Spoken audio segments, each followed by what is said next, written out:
So I got an email from Sony, like the company Sony that makes cameras.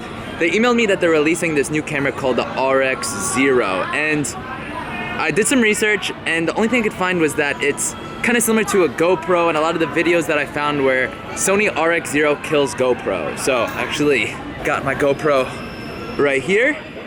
And at this event, I hope we're able to test out this camera because I want to see if the RX0 is better than the GoPro.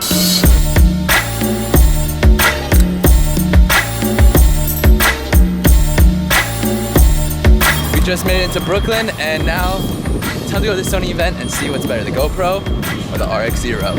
What do you think, Bob? Dude, I'm thinking the RX0.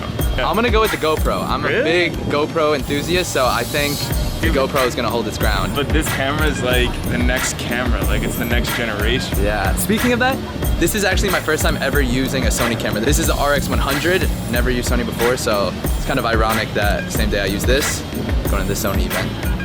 The event was cool. I mean, it's Sony, so my expectations were already high. It was in some massive warehouse type venue. I met a lot of cool people, and it made me feel like I was on set for an X-Men movie.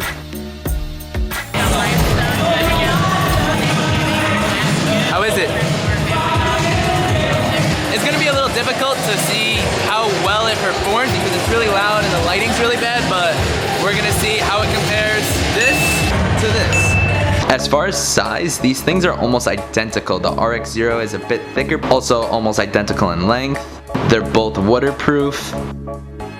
Now as far as functionality, the GoPro is way easier to use, but the RX0 offers a ton of more options. You can shoot in manual settings, there's Wi-Fi capabilities of course. For its size, the thing is really jam-packed and with a ton of features. It's like the GoPro is the Mac version and the Sony is the PC, where you have endless possibilities to do whatever you want. The image quality on this thing is absolutely phenomenal, which makes sense since it has a much larger sensor than a GoPro.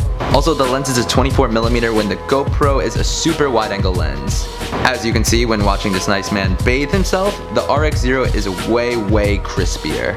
Also, the low light is extremely better. This is the Sony, and this is the GoPro. Sony was claiming how the camera wasn't an action camera, but I didn't believe them because I thought it was just a gimmick for them to prove that they weren't copying the GoPro.